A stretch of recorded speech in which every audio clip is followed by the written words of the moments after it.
বন্ধুরা, good morning. তো welcome to my new blog. তো আজকে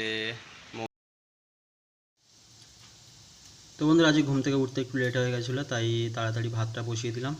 তো ভাতটা প্রায় ফুটে গেছে। আর তরকারির দিকে কি হচ্ছে দেখছি, তোমার দিদিভাই তরকারিটা রান্না করছে। আজকে একটু লেট হয়ে গেছে, আমি বলছিলাম তাড়াতাড়ি করতে, তো চেষ্টা করছে তাড়াতাড়ি করার।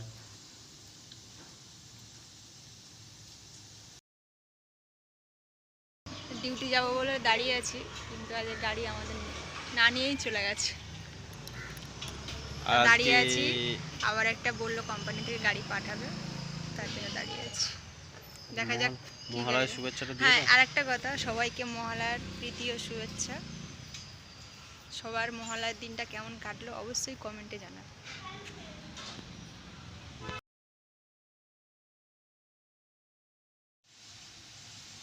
তো বন্ধুরা, ফাইনালি 2 ঘন্টা পরে কোম্পানি থেকে গাড়ি দিয়েছে। তো আজকে অনেকটা হ্যারাসমেন্ট পেলাম, আর অনেকটা কাজের দেরিও হয়ে গেল, অনেকটা লসও হয়ে গেল। তো যাকে ওটা নিয়ে মন খারাপ করার কোনো প্রয়োজন নেই, তার কারণ সব দিন সমান হয় না। তো চলো কোম্পানিতে যাওয়া যাক, এখন সারাদিনটা পড়ে আছে।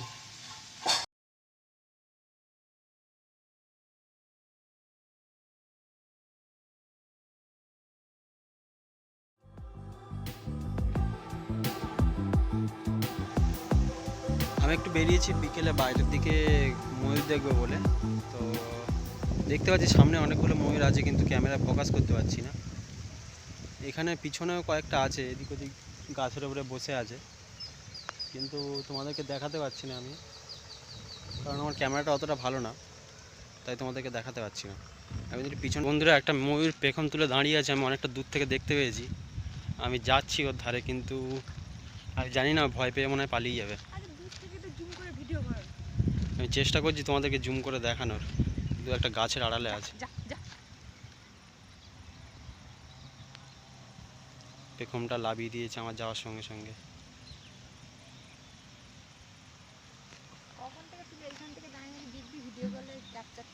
ও কিন্তু ওইখানটা ঠিক দাঁড়িয়ে আছে, ওইখানে আমাকে দেখতে পেয়ে ও লেজটা নামিয়ে দিল।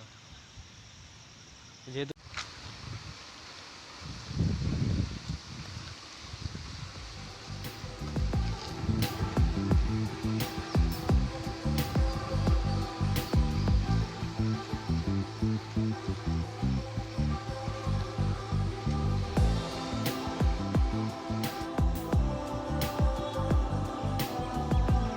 রাত্রে যখন আমরা ঘুমাই, মাঝরাত্রের দিকে ওরা ডাকে, তখন ভাবি ওরা কোথায় থাকে। তখন বুঝতে পারছি এই যে সামনে জঙ্গলগুলো দেখছেন, ওরা কিন্তু এখানেই থাকে। একটা ওখানে ঘুরে বেড়াচ্ছে ওইখানটায়, আমি দেখতে পাচ্ছি সামনে ঝোলঝাড়। ফাইনালি এখানে দুটো ময়ূর পাখি এইভাবে রাখা আছে, তোমরা দেখলে ভাববে যে আমরা এটা করেছি। যেভাবে রাখা আছে মনে হয় যেন মানুষই করেছে, কিন্তু না, এটা আমরা টাচই করিনি, এটা ফার্স্ট টাইম দেখলাম। এইখানে একটা ময়ূর বসেছিল, দেখে আমরা এখানে আসলাম, কিন্তু দেখে মনে হচ্ছে যেন কেউ এটা করেছে, কিন্তু কোনোভাবে হয়তো হাওয়ায় উড়ে এসে এখানে আটকে গেছে। যেহেতু পেয়েছি আমি তো ছাড়ছি না। এখানে আসো, তুমি এখানে আসো।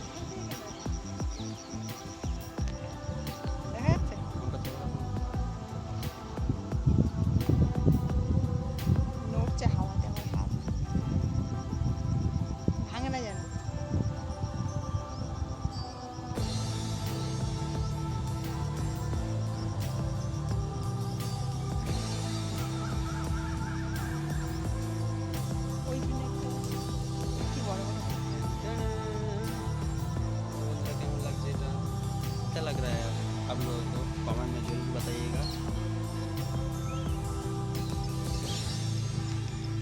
এইটার অবস্থা একটু শোচনীয়, মনে হয় এটা কালকে রাত্রির আগে মনে হয় পড়েছে এখানে, যেহেতু রাত্রে বৃষ্টি হয়েছিল, তো এইটার অবস্থা খুব খারাপ।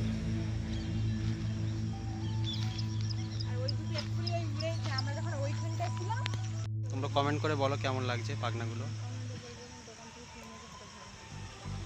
তোমাদেরকে কিন্তু আমি দেখিয়েছি যে পাখনাগুলো মাঠে পড়েছিল, আর তোমরা যেন বলো না যে আমি দোকান থেকে কিনে নিয়ে এসেছি।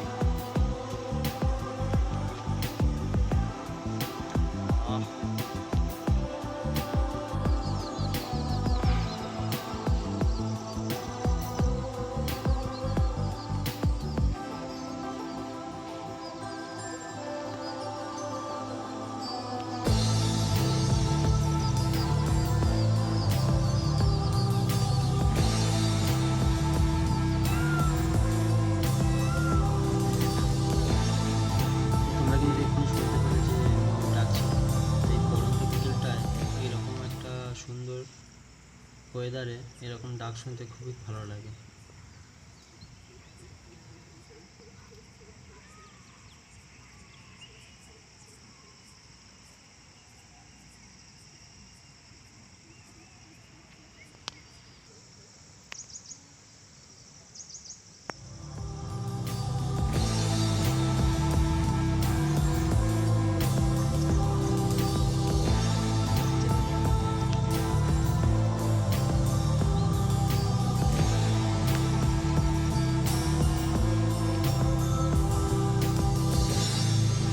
এখানে কিন্তু সবেমাত্র সন্ধে হলো, তো রাত্রে অন্ধকার পিছনটা কতটা আমেজিং লাগছে।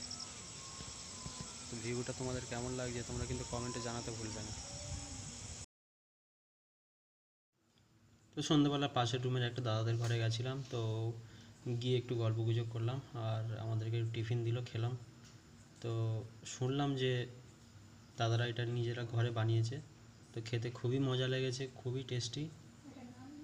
আমরা তো এটাকে স্থানীয় ভাষায় কটকটি বলি, তোমরা কে কী বলো কমেন্টে জানিও। আর ময়ূরের পেখমগুলোকে আমরা ঘরে এনে সাজিয়ে রেখেছি, তো যখন এর উপর লাইট পড়ছে দেখতেই পাচ্ছ কতটা সুন্দর লাগছে। তোমরাও নিজেরা কমেন্ট করে জানাও যে এটাকে দেখতে কতটা সুন্দর লাগছে। আমার তো খুব ভালো লাগছে অবভিয়াসলি, তোমাদের কেমন লাগবে কমেন্টে অবশ্যই জানিও।